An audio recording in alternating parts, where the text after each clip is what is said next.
Wakemba. Oh, Pram City TV, Wakemba, oh, Bonu Chame, Wakemba. Pram City, Wakemba. Na nya watla shikadono ni wayi ale gono shi Pram City TV ame wogan kedangbe no na me gba me hwan woni bi jujin Pram City TV me gba hwan ehawo nya wotaje anu wokwa Pram City TV shi ni bi papa ye wakani le kaso ye Pram City TV won gba gandangbe ni bi won hwan.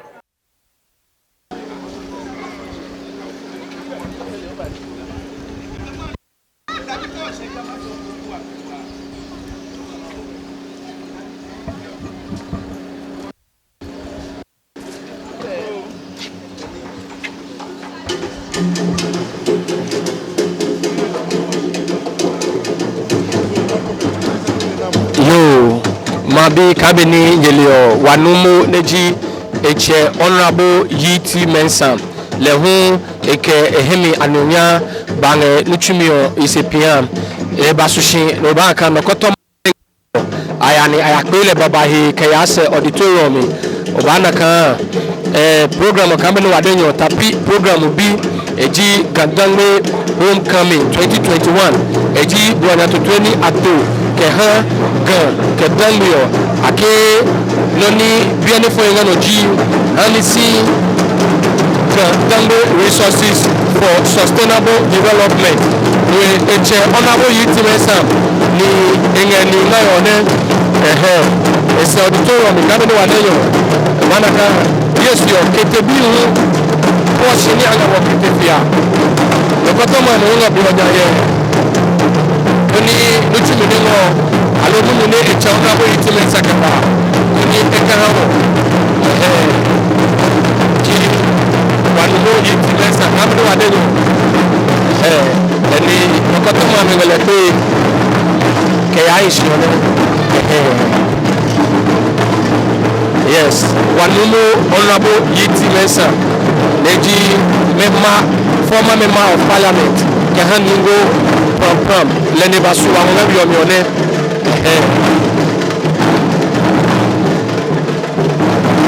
Wadenya ki Pram City le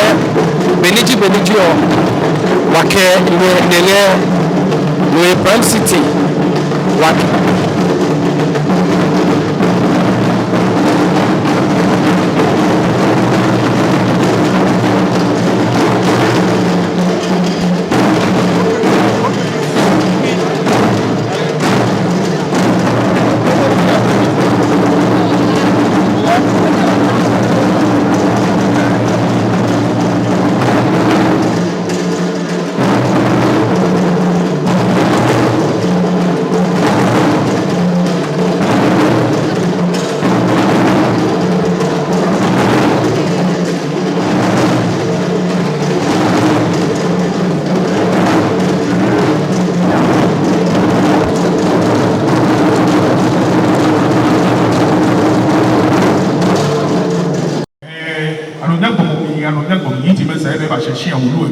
ni agba eyiku chebe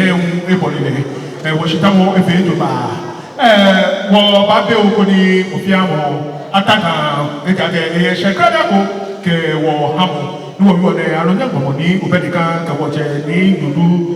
hu egba eyiku naga no ni aka ine ti hu egba eyiku kama hebro e baba o ni wo shitamo ba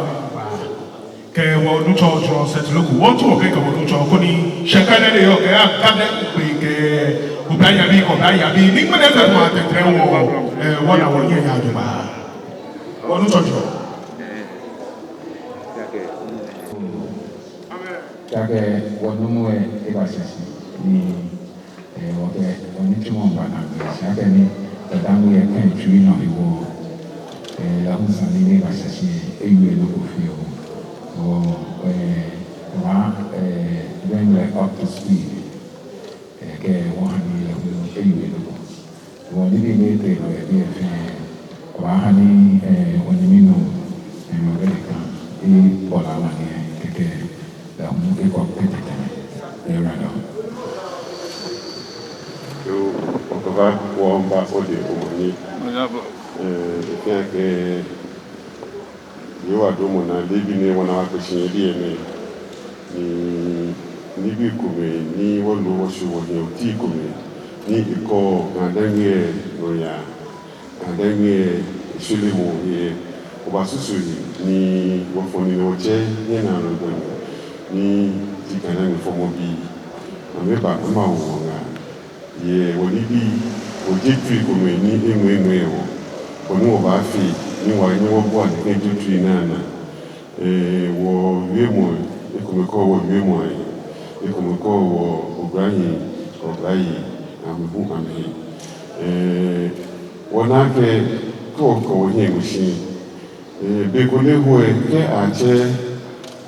hina no go me ye shikone no niji wo gana mane acho gana gbebi we try wona ke ni ne isenfo wo ke shebi akikana we fomo biye ke wo me ani me ko me abayi ya bo awo ni wọ́n àwòrán machine iye ìmú onye mi ní yọ ma ṣe ó kàdáǹgì fún obi ní yọ ma ṣe wọ́kọ̀ ìtìṣẹ́ wọ́kẹ́ dàbí ẹ̀ṣẹ̀bí ní ìsàní wọ́n ti ṣe ní wọ́n kọ́ wọn nàní kẹba ṣe wọ́n wà na wọ́n pàpá mi wọ́n màmí mi wọ́n ma hí èmi ọ̀rọ̀ yìí wọ́n nípa yìí ní ọ̀ṣùkọ́ ọ̀nà wọ́n kà máa bó ti àjìnà mi wọ́n kọ́ akẹ́ tí wọ́n bá fi ní ìwà ní wọ́n ṣe àkàdáǹgì wọ́n ma ṣe kó ni kẹjọ le ke ṣàmúlẹ̀ náà wọ́kọ́lọ́ níbi òtí èèyàn òṣù wọ̀nyí kẹ́kẹ́ náà jí yẹn kásẹ̀ mọ̀ mí akẹ́wọ̀n na akẹ́ kẹ́ àjẹ́ yínà lọ́gbọ̀mí wọ́n na gan náà bí yẹn mí wọ́n bí wọ́n yá kẹ́ mí ní wọ́n ní ìbàlẹ̀ náà kẹ́ wọ́n na kẹ́ yẹn wọ́n kásẹ̀ mọ̀ mí wọ́n bí ní ìsàní àmẹ́yà ní àmà kásẹ̀ ní na gba ikomehe wo alo ohia tatache amenye ni ameya kasenike ya hi wo susu ake keji wo banyi wo bo awe na aka wo so watashi ni dane wo meni mu baba ya bo awo keji wo jenje wo bo awe na wo finu kwe ibahi no woti wo ko wo fun hi ye kadangwe homecoming 2021 neji wo babo modin ake ni wo ko na ne ba mo shiko no Obacha local machine ní di education fund ní wọ́kẹ́wà ọ̀gáyì yàmí kàsíwò ní wọ́n mẹ́nẹ̀ lébi ní wọ́n yóò yìí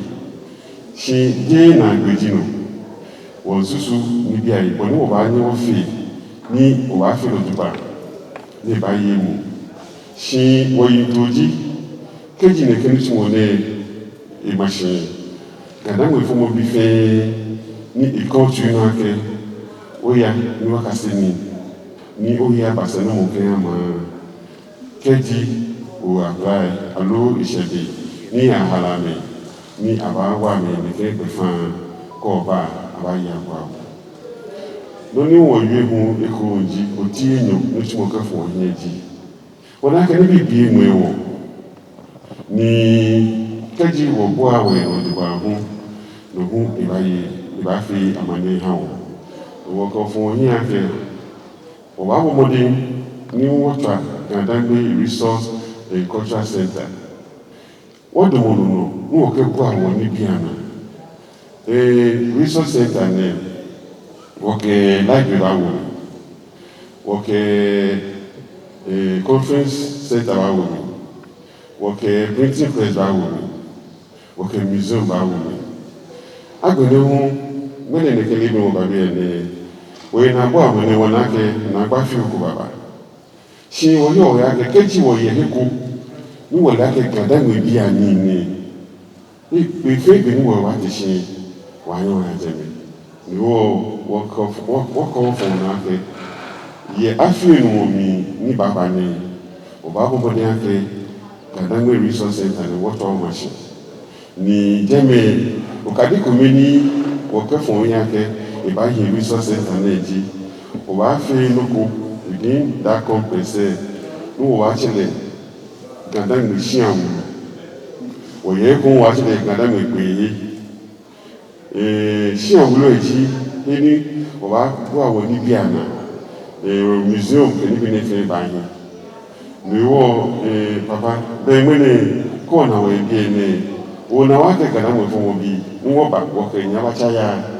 ni wo ma hi ni lo yo kwa ni yo bi ni wo na gba ni wo yo ma se ni wo na ke ha wo shule ye wo ni fu mo ni ami wo ba ta shin wo susu ni bi ahi wo ni ba fi ni e kuku mi ne wo fe wo ba na cha ke mo ni no community ni ba wo na hu ji ke wo ko ye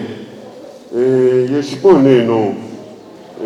Oye kuna ke Western region, ake Northern region, Central region, Eastern region. Shike shewo no acho Greater Accra region. Ira finu kuni mo fi amuka ateshin aba Greater Accra region. No ale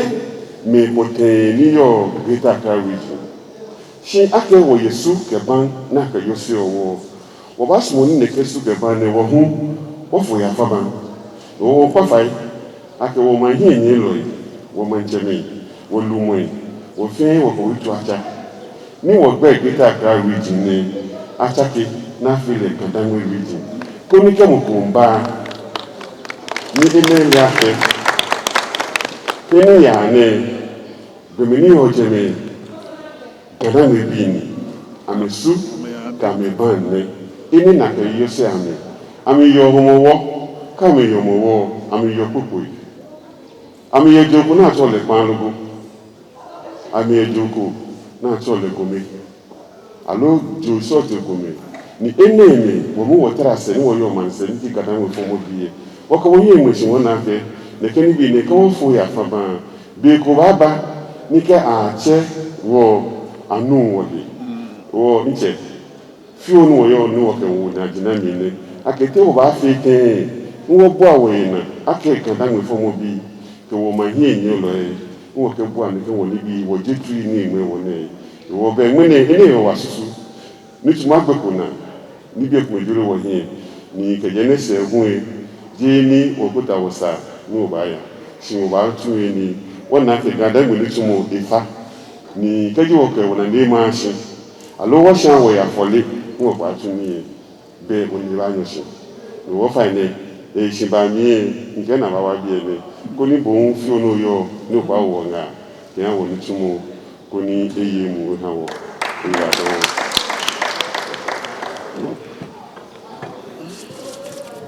mo yin ma o ma yin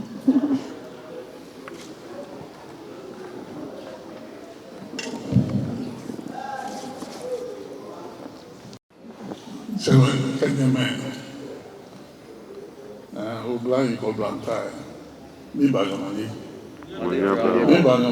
Umanya bravo. Kenken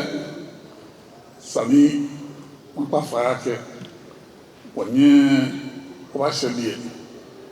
sisi di mi ni wo himi kan ti sisi kan ba sino yo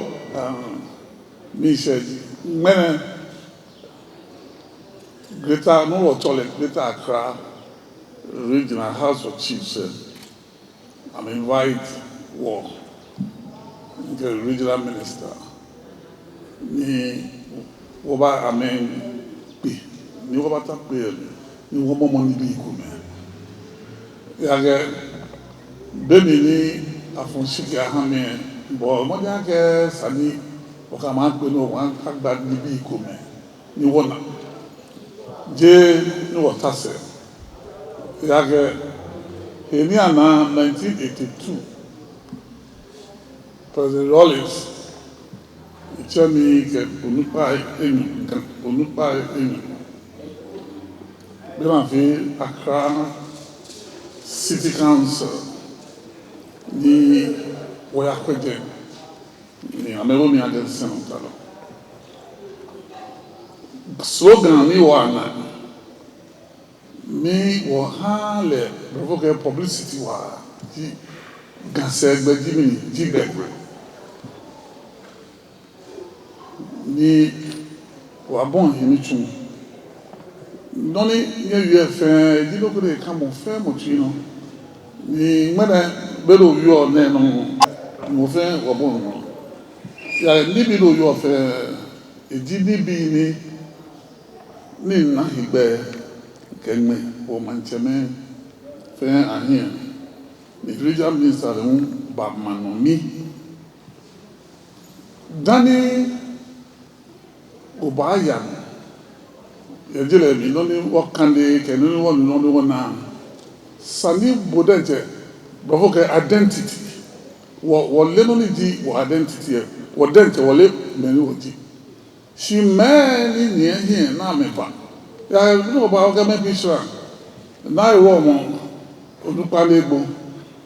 Kembo Nina inquire better fan the Israel Ankeba.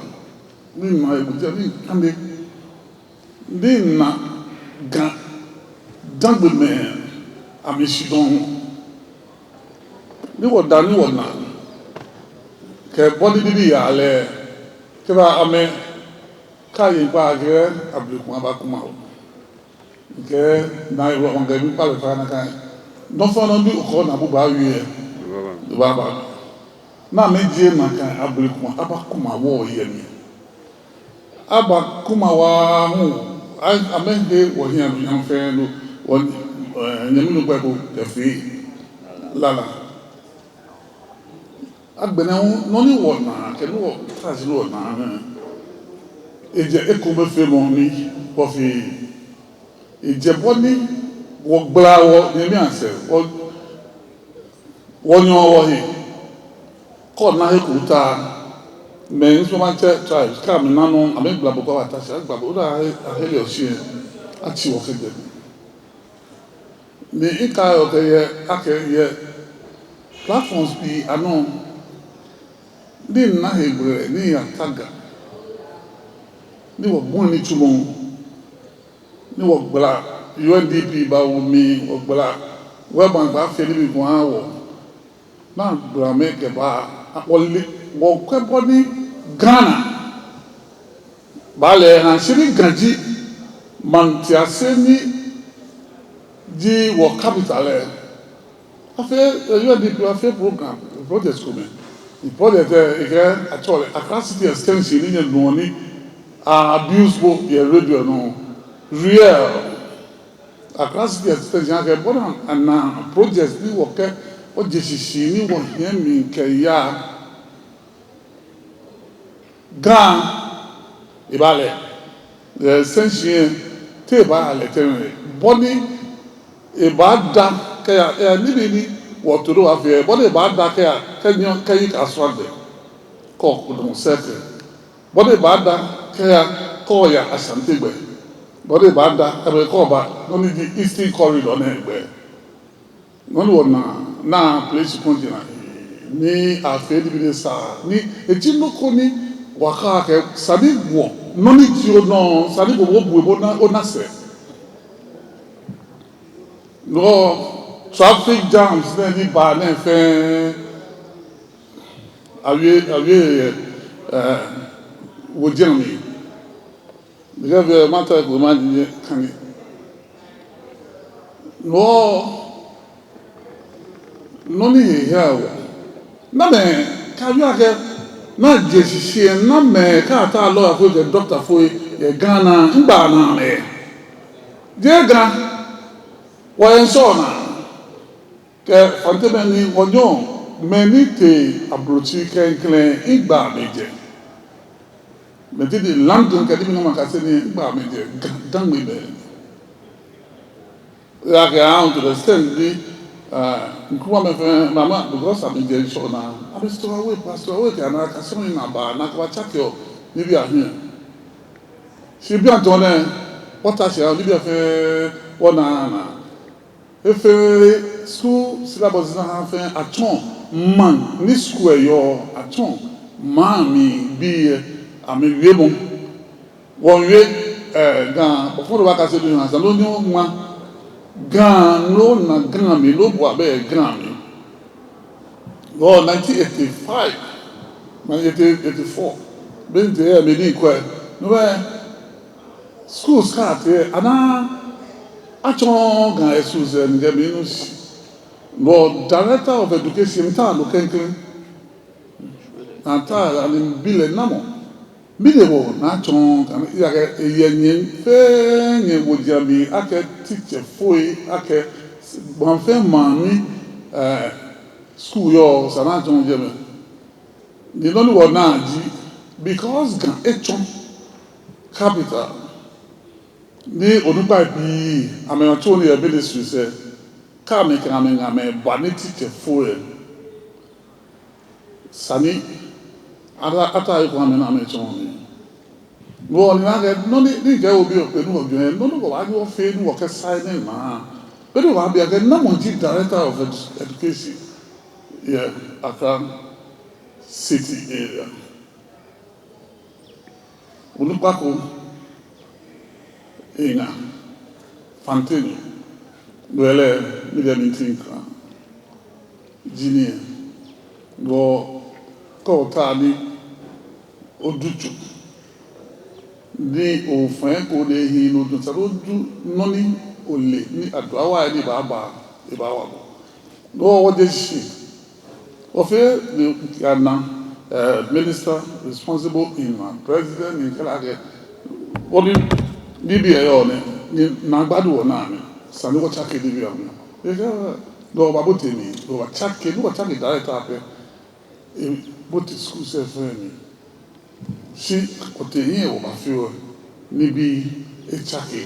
bọ́dé yọ ètò nàkàn náà nísàní àtẹ̀sí láàfin lókù ẹ̀ wọ́n wí nàkàn níbi ààyè ọ̀bí àsúyà tútù ẹ̀ bùlẹ̀yẹ mẹ́nẹ̀wẹ̀nẹ̀ níbi ní àná mẹ́fẹ́ káàtẹ̀sí fix the country bùkẹ́ bí ẹ they should also fix themselves sábà mẹ́nu sàní ọ̀chàkè so boy ni wo yo don't have a scholarship defense coffee níbi ni ajoni maybe afi asante amefe ame scholarship scheme because am aname others efe na name ni ba na ise no but ni ba fe ni bi ya níbi ní sàmájú èmi ní ọ̀tí ìmọ̀kú bẹ́ẹ̀ wọn regional minister kẹfẹ́ wọ́n tàfà ṣáàtì sani wọ́n tí ní kẹ́ àhìn ṣe fẹ́ ní àmẹ́fọ́ electoral college náà bẹ̀kẹ̀ elect ní ẹ̀ ń tẹ̀ jẹ́fẹ́ lè níbi ní kàmẹ́gbà níbi ní ọgbà dání wọ́n ṣe lọ́ọ́ lọ́nà yẹn kẹ́gbẹ̀yẹn náà nsusu ake amefe amawa èmi àná bẹ́ẹ̀ni ní wọ̀bùn assembly ẹ̀fẹ́ mu máa bọ́n chief executive ẹ̀wúrẹ́ mu ake mi yí pioneer chief executive náà di revolution ṣiṣẹ́ nobo ẹ̀ di ètò ẹ̀sẹ̀ lẹ́kẹ̀ gan sanlẹ̀ṣọ́ ẹ̀kọ́ à TJ Rawlings ẹ̀kẹ́ gan sanlẹ̀ṣọ́ ẹ̀kọ́ à èṣìàntì gan èrí ọ̀yọ́ èmi ò lọ mẹ́ẹ̀nà wọlé láti chief executive fẹ́ẹ́ lẹ̀ ṣẹ́nu wàá wó gbogbo ẹbí ẹ̀ táàmù wọ́n yìí mẹ́ẹ̀kú táàmù mọ́ ní ìbáyé lé dọ̀mọ̀ sí ní táàmù tó ní ìfẹ́ ọ ní alẹ́ atu kẹsẹ̀ ẹ̀kú ní ìwọ́n náà kẹ nyẹ́mẹ́ nyẹ́kẹ́ ẹnẹ́ ẹgbẹ́ nsẹ́ni ní akẹ́ nọ́ní sani wọ́n tún wé ní ilẹ̀ agbẹ̀nà nọ́ní ìwọ̀ ní símù ètò ẹ̀dẹ̀dẹ̀ ìwọ̀ gbẹ̀nà ìbọn láàsì òpè wọ̀lúwé nìgẹ́ kò wọ́n tàà tó wọn yẹ group sẹ́ni bàṣá ní afẹ́ resolution kò at the end of meeting of fear ní níbi ní yẹn na yẹ kadi ní sàràtúlókù ẹ̀yìn especially Gandangbe region ìdàkẹ́ níbọ̀dé níbi àìsí ní wọ́n fẹ́ kẹ́mbà dáni 92 ní wà chákì náà bá nílẹ̀ constitutional rule ẹni mìíràn fẹ́ kàṣí ní àbáfẹ́ lọ́wọ́ kẹ́ yẹ́gẹ́ bá èyí ìpá tún lè bá gbẹ jẹ́ káàkiri ọ̀gẹ́ mi gbé tó pọ̀ tàṣí ní ìjẹrin ṣí káà náà kẹ́ akẹ́ pii mọ́ọ̀mọ̀ ṣí yé ìṣẹ́ ní pii ìmọ̀ọ̀mọ̀ náà nà mẹ́ ní dọ̀mọ̀sẹ̀ akẹ́ ní ìsẹ̀nà chákẹ́ akẹ́ níbi ìgbò ní bàbá ìṣẹ́ ìdí what beyond 1992 because in an awful call use under military government do fini no of a call shape when Sado Hale okay for washing on Anna ni ayahi well dan me ni yeah what do to learn I mean what how money one will feel on na ke si je to mi go to bi ta ba fe ni afi si what do ni ahun when wọ́kẹ́ manchẹ́mẹ́ yàgbé ní ọ̀kàmẹ̀wé níbi nígbà ọ̀nà àhújí bẹ́ẹ̀bí bí ní yọ manchẹ́mẹ́ àti awọ́bẹ̀nẹ́ akẹ́bẹ̀nẹ́ dé lẹ́ni ní nọ́ní wọ́fẹ́ wọ́tẹ̀ sí ọ̀lẹ́ ọ̀nà àtọ́lẹ̀ compromise kẹ́ òyẹ̀dẹ̀ ló compromise yọ sọ sí yìí ó fẹ́ lóko adáwà nàchẹ́ akẹ́nà lọ́ọ̀bù alóbẹ̀nẹ́ akẹ́nà mẹ́nà ọ̀bù egbena ndị echebụkwa nọ si beebi bi asafacheme dana saneye traditional council sẹ niyo heepi gadangbe amekpe si heekume kaaka emene bọfẹ abọde ja ihan amidomọsẹ lọ kàmìntà lọgbẹ búlẹ yìí do ko ko noko e ba wo wo he sani wo pomode no ko no afa di nye engage nye yes nye na wo ka no yo nye engage mancheme na de yo ani regional house of chief president na wole here ke deputy ame bo na wotu e ba engage ame nye kan ba na dialogue to money nye ba fe bi ene no ni kan here no ni ta o dan fe aga mehu iga me ewie ko be aba kantan be ruji ni amenu si ana ina baba fe mene ma no mi ha me regional minister le ma no mi mo fe mo lu si no ni iwo ni sani afi e ko na chaki region be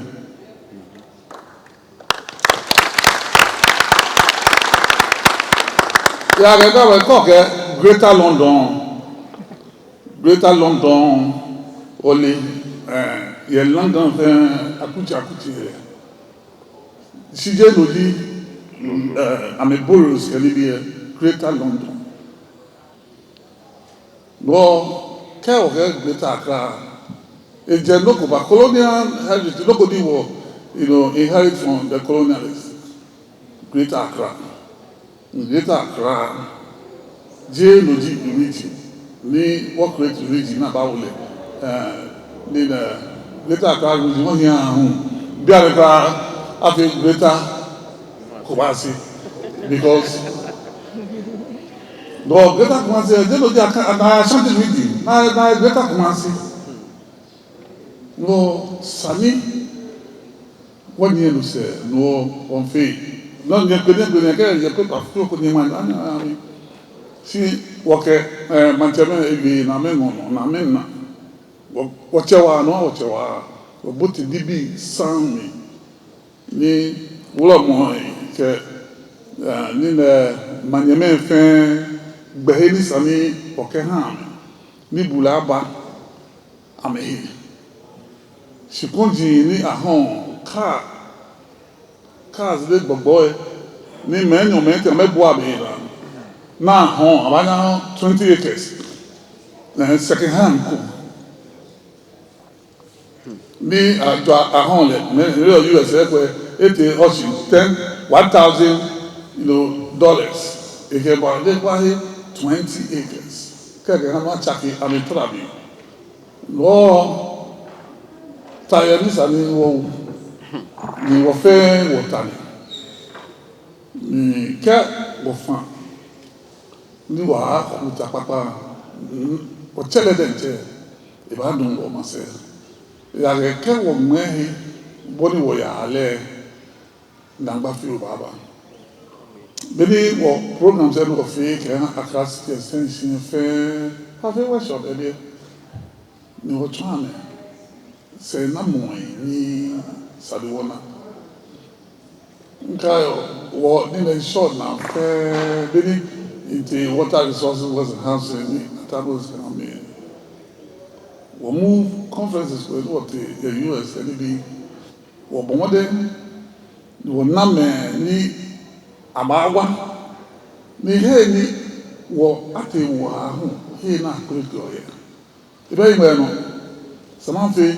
habo ame 17 ni wo package ni approve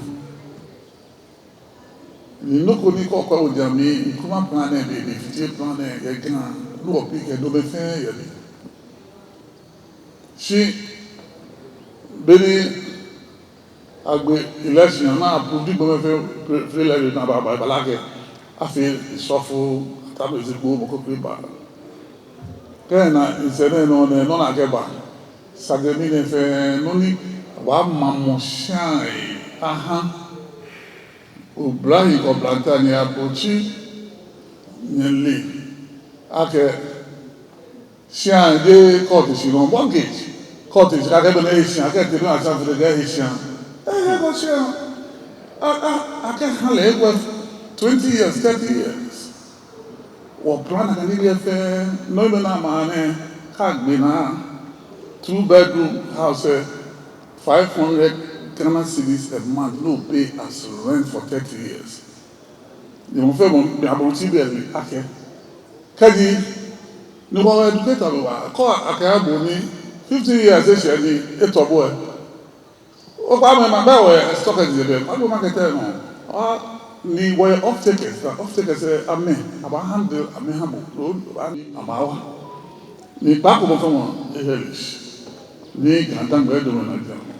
si wo here ya here when engagement no okay regional house of chiefs said na ke mo here na wo ke se mo but okay I am very progressive me no ni eba e chencho ne ba nu yake achida kai achide la o nu mi ni chile ni o so ni o shafe wa shafe o ma o no ida ma kunta o vele Q&A fio ni ma bien ma ta si ko de no ni mu le o ta ni klefta ni wo ke wo ni da kutokuwa bi ni o ke alu o ka chi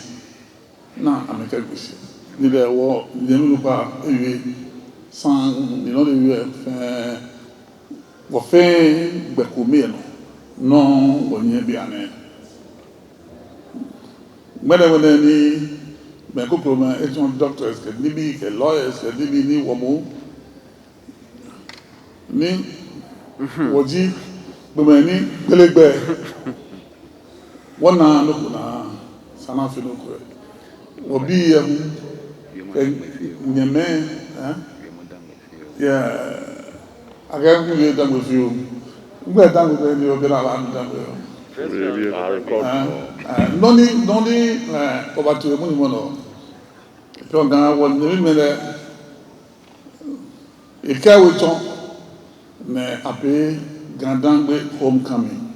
age grandangbe bi fe toi de masio ama we me wa ko me wa ko me atumu me un se na ni na nge mansi ni nge wayo ajogan be un ka ba yo na agba wa na ba ni ne ke wa na ye 20 years na ba na ga Ghana ile chaki de no yan baba o nge no me hu akariba wo ni se ni ko be na aye na pashi ji wo nyami me ni wi me school na sube na ya na beni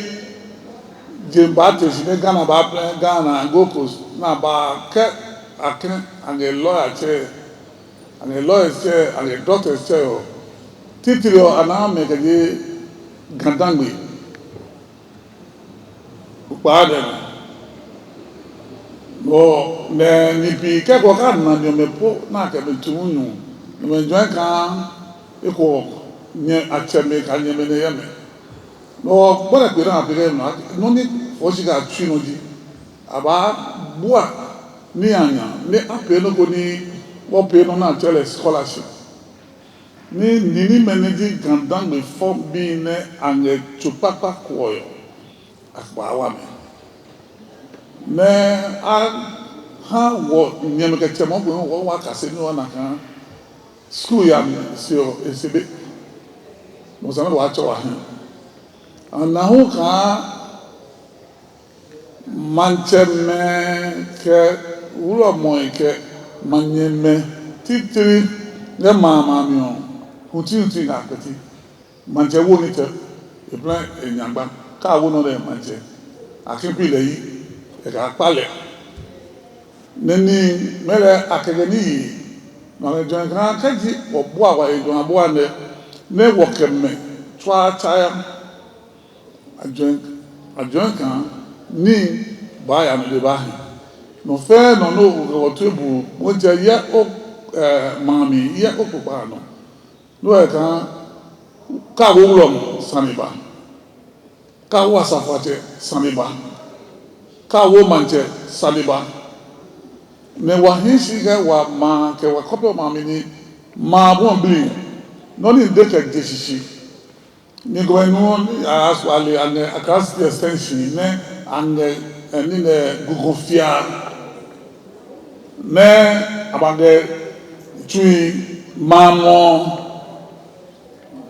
na apohi ko ye ono go ba nwa apo tumu aye ne wa zugba mi no na ma ko na ke gba no me pe ole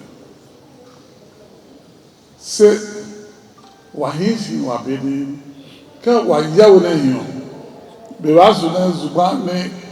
wa su ndo da si do dunga no pobe na ya kan anga jua no e ba wo moe ya wa si no akeleji asafate zugba na le no e papa no yi e te no yi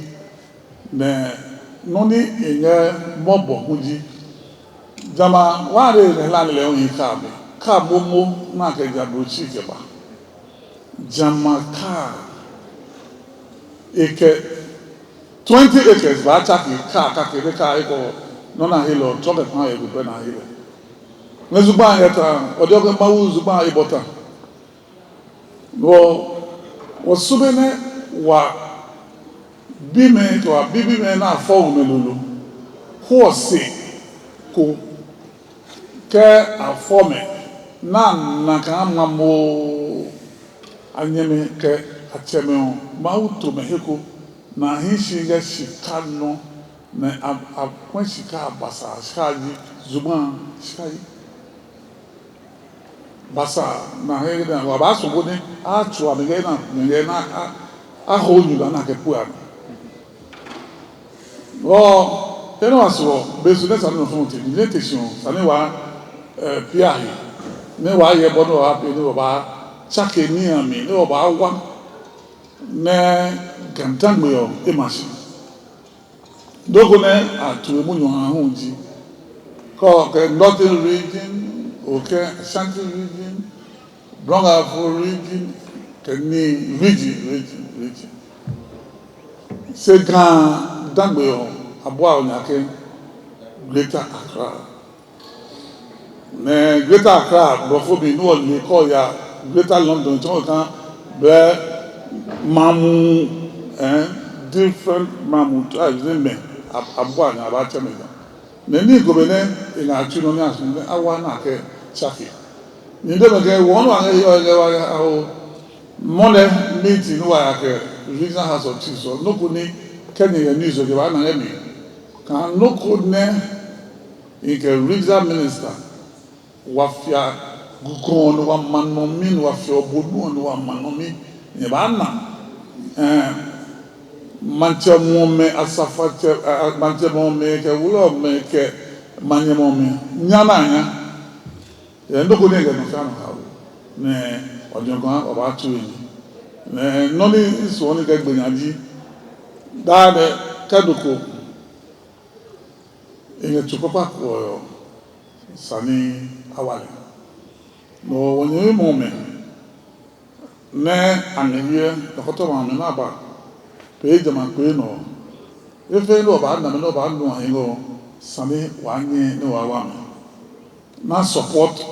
anye wa se apete wa he ne won wa apete ari ya na no na nge brother ge ya wo twa monde ke wa bibi me ne afọ melulu ne twa Madam Okami Ogoba president manyena tutu so yo na je ke akwanshi yahala ni amikechu yana gwe Okami ne yichu na je ke shida kre ahamu ye bemo ni oyiwe oha wo mi she wo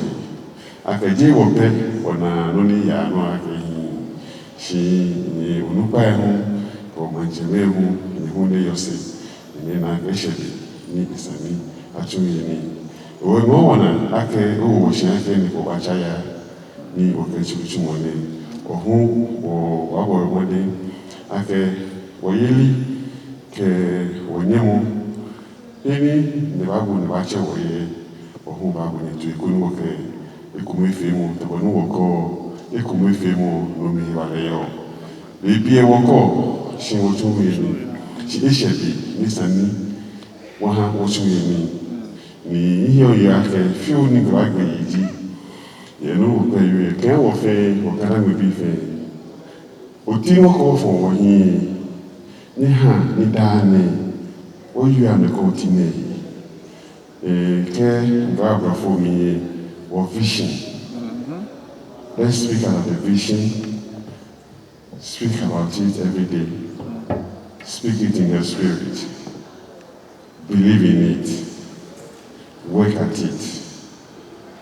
Own it. Because no tomorrow this nekeji wo ko ake wo jeje wo no tomorrow ba tunwe. Eye mu. Shikeji wo ko ake ishebi ni kada mo fun mo bi wo mo ni tumo ni wo aka wo tumo ni wo ko fo wono ni wo he wo ya ke ba tumi ni wo ba yi ni wo ke wo ni mo fe mo ni ba yi mo papa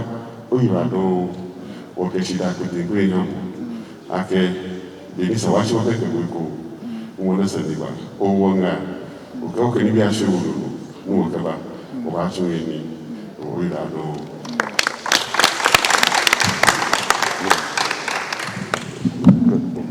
summarize everybody near the page and KG Noni Honorable Yaji Methodist as a family and Faraka as a family. Noni Mene no Mashi. Whatever when you were following, Honorable Kobaka November 2000. A Chabo Peku. Those is also like our polytechnic. Damn students union. By me, they know by running convenience actually Bismarck and one of the That's right. My job. I just want more firm. Most of the things we did 21 years ago about Kadambe unity in the development of the Kadambe region. And those of us who we were there 21 years ago, you have been consistent about the need for the Kadambe people to unite and to mobilize for development. Okay, one not here. Kadambe not here. Majority of no when Imbu Regional Minister 2 years Osu Namefi Homecoming Presby Church. Consistency. What boy were he now? Kawaka want to offer resource center. Nyato land kaba may never appear. Generation by Keda Santi Meho. One I have recorded when I eat in Sami. Afine. Now mobilizer. Ni awamu. You want the one job, more fame, and I thank you for the consistency. Ni ake uba namiche Kenya ko kashi ni ona baba ni uba ndo ba hune uhanwa namiche akeshi mini do shine manchima sani ni ba na oyage shi ame sani ha ni bule apa gadangu bi ai wo muni bine no ni utombi yange si nyekamena saniba ni understand baba mete uyu adongo ni abe ni nukumi kumita mabiji Gadang Group, Emiame, Kehan language, organize so, Mukwemane, ni maybe a few, ne Gavimo online. The one who know quiet that angle the German Shiapane, Yagamane, won't be like a mere strategy, no, but now fita. No, but Kawaka, Yeme, in Passani, about a language. I'm naive. I'm a little, not one I get me. I mean, okay, won't be good. Study, you know, but not a fita. Ni vimo aggression, ni mashme franchise bango, then you know your money. Agora, comer um café, a gente tem program comer a fui, e com a sexta aqui, sábado de um bagunça. E aqui de anuquale, a bia que maba no taxa no ibale na cá. You know, me, ora strategy via nketumi strategy di sami woke wonani amash ni noni yo ton lo a guideline said ye school say aketumi beni aketuni ni aye chief executive nke wo bi official ake monitor je mini wo nakra taje ni elunga idega nagaton local language nko elita nko yana onupa be anna minister new york in charge do report ya harisoya I have a minister ni wo chaki na kan be mefe the directors of district directors of education amen okomo ko chake no teacher for amen recruitment for le ake saban ton kan ke a recruit teacher for e ba recruit kan dedi e kasega na me yo ya ka ote ko fo da ante school ko da trie san lo kase ni do the directorate tell you no agege lo ba sa isha je itu nyene kaluti a helu fese e na be bi aba gele itu na no di e kana ne je na ke lo yi no di strategy ni wo fe sami e ton lala ni wo bara kan issue release no ni yo bi di won na ke no ni ke ne ba ne ni executive ni minister of education minister lo je ni da lo director na ya bi ni wo onupa manchemeke onupa hunga ake no ni ano ne ni ibehi be then second one ni be Montemiasan. Somebody. Sari, no, Sami will draw. Montemiasan, Sami will even reason this away of fair. Le. Chief Executive, she won't fail. Ni me. Amen. Yage Kuchiami. Just to say Adela, because Ganfen no Adela 29. No, ako he ni akewo. He na ka mamo. Ni ake olukan demand. Yage e na kwa ma kan ma ni ka ko banje. No sanu go fi. Di mi makola go to me. Yage bi na. Si na yo. Romana visa minister ni wonshina ko ni le etu chief executive say e ha ma assignment ni amen spoke out ke signboard ko de monogba do cheba de ehia ni sabi ma he ko amen ni tumo ni àmì yọ authority eye àmì bylaws àmì ẹbí wọn bá fẹ́ sọ jpp ní sáà léhìn orílẹ̀ ọ mẹ́rin ìdásán àmáká sẹ́ẹ̀tì sárífàwọn ká máa jẹ́ ní bẹ́ẹ̀ ní àdìsàn tọ́n àti ẹni lọ́lẹ̀ bá tọ́n àti náà wọ́n ní náà fẹ́ẹ́ níbi lè sà sànà àkẹ́mọ̀kọ̀ àdùnjẹ́ ǹjẹ́ ọ̀kẹ́mọ̀ ní wàkẹ́ nípàfẹ́fẹ́ ọ̀kẹ́mọ̀ àdùnjẹ́ kẹ́wọ̀ tún nàkà ní ẹgbẹ́ bí anáàgbẹ̀rẹ̀ wọn ẹ̀wọ̀n tó Kanda highway it never existed ní Nkrumah ma Kanda ẹsẹ̀ ìgbìnà highway yẹ plan ní àbáfẹ́ ní ma ní tún basawasa de ọjọ́ fẹ́ alájẹ fẹ́ náà bá ń ma nnukwu tọmọ Kanda tún ní ọjọ́ kẹ́rẹ́ máa bí ẹnu kọ́ bóde ní ma sẹ fẹ́ẹ́ bẹ́ẹ̀ yẹ náà fẹ́ yẹ Nkrumah plan ẹ̀mí ní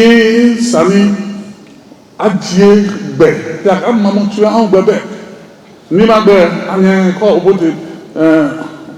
Mamobi road ẹni ọjọ́ ọ̀nà ọ̀tẹ̀ àkàrà district rehabilitation project ẹ̀ lọ́kẹ́ gbé kàkàgbẹ́ nílòmí ẹ̀ double road Èkó bẹ́pẹ́ ní ọ̀gá kọ́ jẹ́ kọlíbú ló wà wá ojú alóògbé àṣẹlà ẹ̀tún military lẹ́dọ̀ àṣẹlà transfer ní ọjọ́ lónà pẹ̀lú ọ̀gá kọ́ jẹ́ old parliament house no ya gbẹ́fẹ́ here kiosk ní sani adisa abáyé lọ́lù bẹ̀rẹ̀ ní afẹ́ yídá ha afẹ́ adisa lọ́lù bẹ̀rẹ̀ lẹ́nu ẹ̀jẹ̀ na gbẹ́fẹ́ wọ́fà mìláyẹ̀ ìṣẹ́ kẹ́ yẹ̀bù interview náà fẹ́ about those things ẹ̀ ndóbi mìláyẹ̀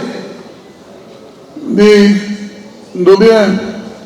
radio station ní ọ̀pẹ̀ di GBC 1 and 2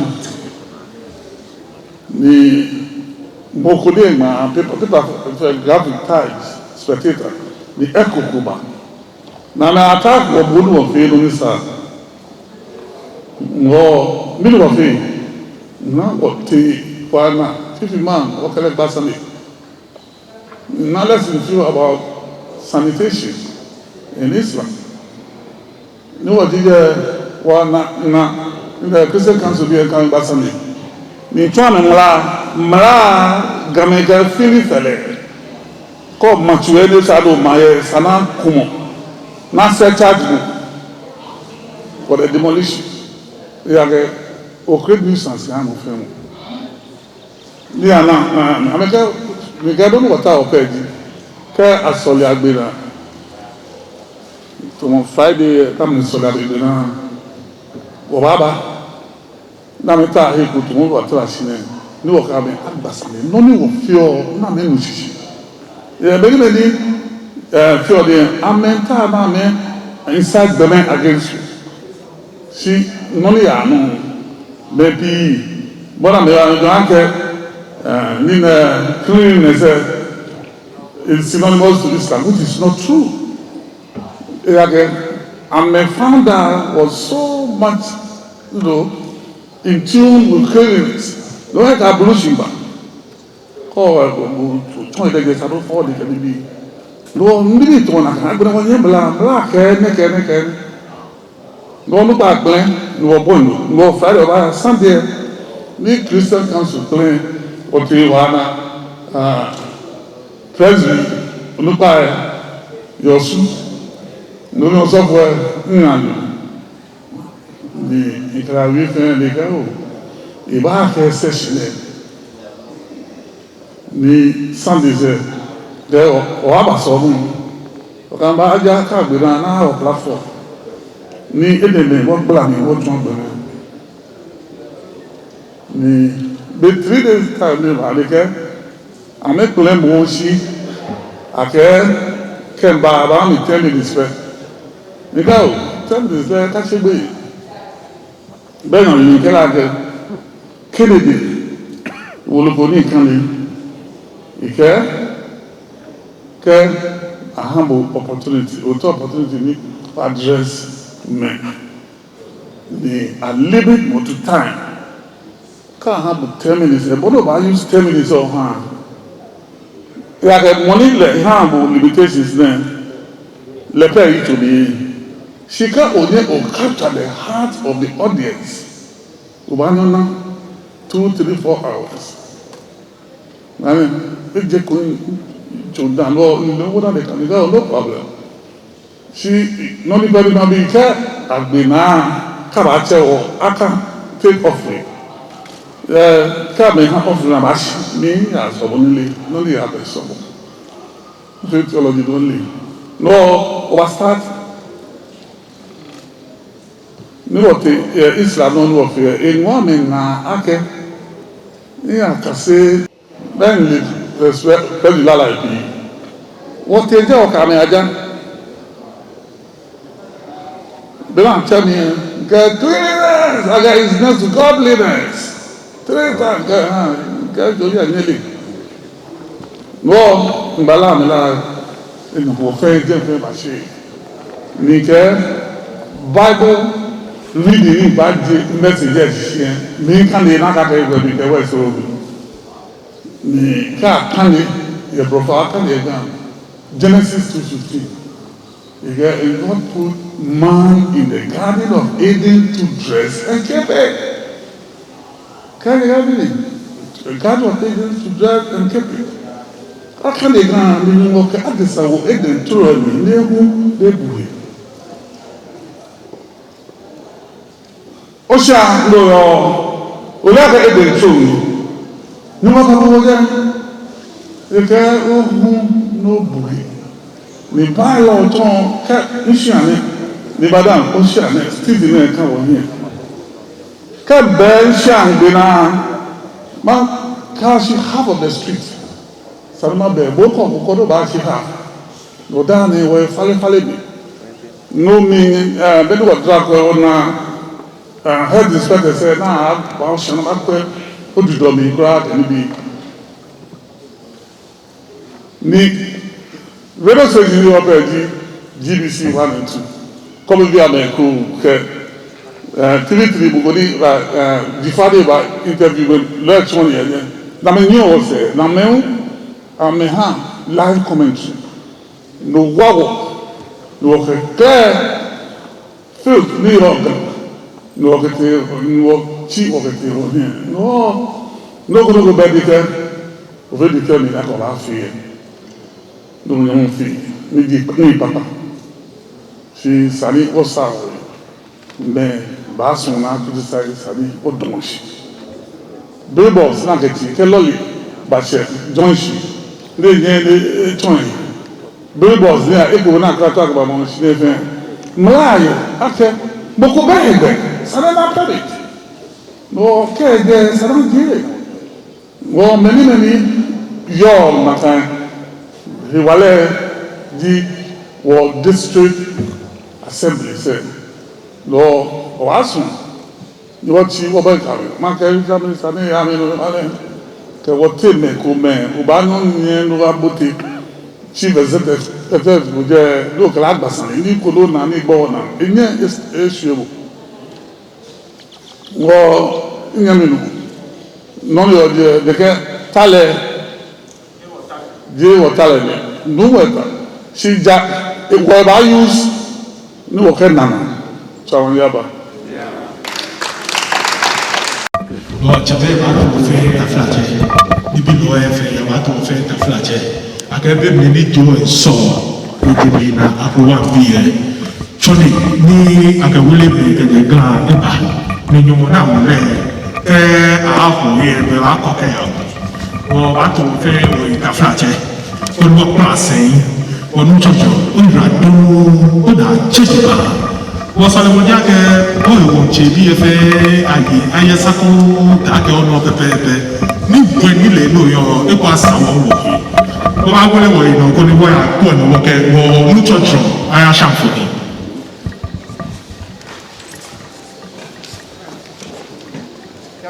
kambe ni wadenyo eji wanumo honorable Yeti Mensah ye numo nge ogawo miomio oki wanyiminyumo me na je masekeba adwen ko adwen apekake no eje obapia ni nutumi ne eyemu opene miniji blonya totue ni ke oye oke onyiminyumo me nyepekake ba ni nutumi no eba yemu dole ka wa pio dole wo ni le pia no ko wa pio ya ke wo twa wa jwe no ka ke no bono wa dis no an la no wa chunu wa na ya wa pio ne wo twa obacha ya ni yenu mo kepio yo ho eji wa gandangbe zugban asafo ni government owo ekome Bema camp ekome airport kani ingala mabika ni government o epio no ko kan gan dangbe state olo dole government ne hewan ne engon zugban ni ekachuni ke ha gana na chwa bona pi noko ne for profit kan noko yang noko zugban ni kan business pay o ni happy royalties kan ni come se no chwa le akan ma ibu yenga be mun yenu mo opene kawa ye wa radio stations kawa TV stations mo wabana kan ni pin na hin pay yo gadangbe mumu bemi eji tui alo blofo ipa preka shibam ani ni to bronya kokan ni ba ye koni at least abango dangbe alo gan phone bi nge jama anutumi o mami beni pe ke ape program so ko na ke ban wa ekumi ba pe gan alo dangbe nge milo be o be chon kan no ni di government no me ke private no me chwa no me le sane go dangbe bi won wa teshi ni wa pe wa he license they won wa hit airways so no like it's possible no be no go be about dictate kan emu e ba pe bo ajo kan mo okay radio station alo TV station ko ba machine ne ba pe kan gan ke dangbe soni aba tun elejan lo yela de bobo o la dokoto ba no bo anya ne me ajesisi ne manya hen na license so na ka chujimani o ya ne bo olebody ni ajo nge mane ke ebi ya pe be prono ikan onisisi se ni ma wa ne o ba pe ne wakachon wa man bi o me ani wa bi me ko wa bi be ye ole onani wa da singa dem kan chombo bore pe ni ba jade se ma tunga here pio beta o ba tu mu yenu mo mochum ma one jomo yo yenu mo opene obachon wa obie yeah actually me set local ni Gadangbe homecoming meji program and planning committee chairman kagbena communication director yo inje Holland Miami yo yenu mo keko Gadangbe homecoming no chumindo miniji hinton potin ni ibanyemi mini ne banyemi nokoji nyeki Gadangbe youth program ndo waje sisi no ni efetu wona ke besami ni bi pie ya no juba manani kokwe youth achuni me for universities na achuni ni ehani ni bi pie by manani ke wosa na e ba chono go kloko ni wosumo ni woba manami ni manebo ni wo fe wosmo na echon efite no unemployment no is a big problem. There's an what bomodeni will activate the base ni won't solve problems so youth because unemployment agbena sanitation could take can be a mami umujiwa no who ka what you know akobasa mami ke ko quit modango gbena can be there is a lot of tourist attractions she if it one of center at certain areas no want to tourism ke ba Dangbe areas no e ka watwiwa agbena hu wanta bonu nyen resource center wanta ma resource center wanta create education fund and ni bibibi kuma hu ye ni wanta wo drug abuse can be young boys benu wa fe ni amefe amba boy good life because bekone hu e bonu onupa ewie bekone hu no fika che me onupa ye Ghana Gadangbe bi ni no wanta wo ya back to that ni mofia mo nuchumo ekeni bi nuchumo le ka otwi no wa ka agbene kura nuchumo ekomani men nibi mekwe akaseni once money kemuch mo benaka area about help to retrain them with skill sets no nibi ni kan wo here ne mane wa pe symposium ingala ni oke wogun program okomeni ebaba no keje moneke ya ke bia na wo fe ni bi san Monday wa pe wo nyeme airport and Tuesday wo fe mid Macdam Park la what wa flower that's welcome ceremony ni mene wo ba bie our next big program is Wednesday women's movement na ba fe tema Gasem Club Center aba fe jeme no ji 18th Wednesday ke Thursday wo ba fe Deba ye Independence Square jeme wo chole Ajabenwu na Ajabenwu ne wo ba smoni mancheme ke ni bi fe aba boni ba fe ne fe for anake wo ho wo ye for wo manchema me ye for amewa matale ni yo for fe ke ba jeme ni wo ba issue communicate no ni onupa e bio wo ba issue ye jeme ni bi ni wota wo pa for man here ni no say before ni wo ba ya wo ba che committees ko mani wo ko bo no ba solve na ke problems ne ye no mo open no be ko na no no bi cha no ho ji Friday wo ba fe dinner dance no ba raise shikafio ni shikano ba fe wo ba for resource center wo ba for shi no ba bon e ke Sunday what was solid ye abokobi ni jema hu wo ma school chu ye jema story building no na ke story building ne wo ba gble na e ke wo nuchumo san wo ke banagbe papa no ko jima ngoyo miniji noni obade manse Ghana alo dangbe form bi menange manse mini no obade me koni ake aheni ewo keke manu chume na won ka ke shimofia mo abami kenyete www.gadamehomecoming.org a lot of information ejeme nuchumo no chumo mofia wo ke yaba wo mi je mokuma nuchumo ni onu inu ofane oyiwa don no ma jobo keje wanomonya ole kanke nokoto madope newstan noweje woro no ni mani waye nuchumio ochia meneji Pram City Kruochwa eche Roni eche Obidi kemu ni ye nuchumi no ochia me achemi Alvini okan kasabrofo bieni mabike change DJ so obanye follow nge YouTube alo Facebook koni oye wanuchumio obanye gbake ho nyimi menange mase chwaka abomode ni aye Pram City TV na YouTube alo Facebook mone ji bemni beha oblo no waka nuchumio chwa abanyagbe no weje waki ke mogbe no gbe wo program no ni channel ho Pram City TV wake baba hanye nge nyewiyo mame nyepe no nyeke mawu Kakpitimi na chinse kebele kukwe weje na kpitimi na chinse kebele kukwe weje na kpitimi na chinse lala yemo nimi wolegbe ake boshini gan ashedu kateke odom ni amanfon woman eton amanfon osu okanshan kadigbo kadi amanfo no kadio manfoi la dade kotopo la momola wogbe la gbe ho kashikonya akro made opo mandini fo mantulu he o krowo nungwa krowo anawo amia nyenika na nyena amia nengbenye yo peshi adoma wokoto okropon mene wo mo wokoto okropon lo hey pon okpokli adaglivi nengbenye iche eye au gano ne nibi ni wo ni kwe laime shihawo so no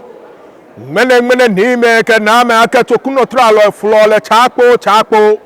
ke ja ne ke so la ni ashweshi ke poke hawo no he yi ba mo wo ba ne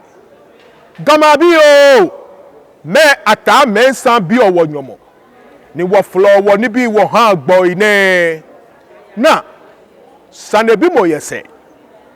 o mi otoku no ban from so ntati aba undi aduaba icheke jelanga ke agbe adanshula ke jadanshula ke mo obutu apla ake so ni bi dujin na hye hawo o mukwe ni ngbo yi eye au angote ni ngbe oyi o katamansoko ni wo ke shile wo nyenme na me boke pinkwaye ni ngbe oyi eye na mo kebu ake no flo le chakpo no ja ke ha gbo ya bi onu jonon lawete non mama non gan ke dangbe fe non nya waka wa kon awashishi kon nation motutu ni wo gan ni bi anogojo ni wo ba yi ke ajino bi shi gangbo anyeme kenye kemi afa gbe kome ni wo ka keje wo gbe kome atwa pe wo no bem chokuno tralo wo binye sani ye mojawe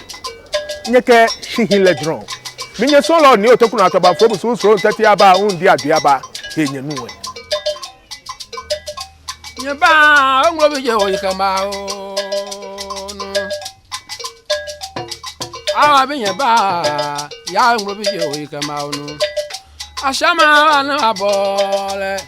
wala gbanga blochi o keje ple maloko no ashama na aboja wala gbanga blochi o keje ple ma o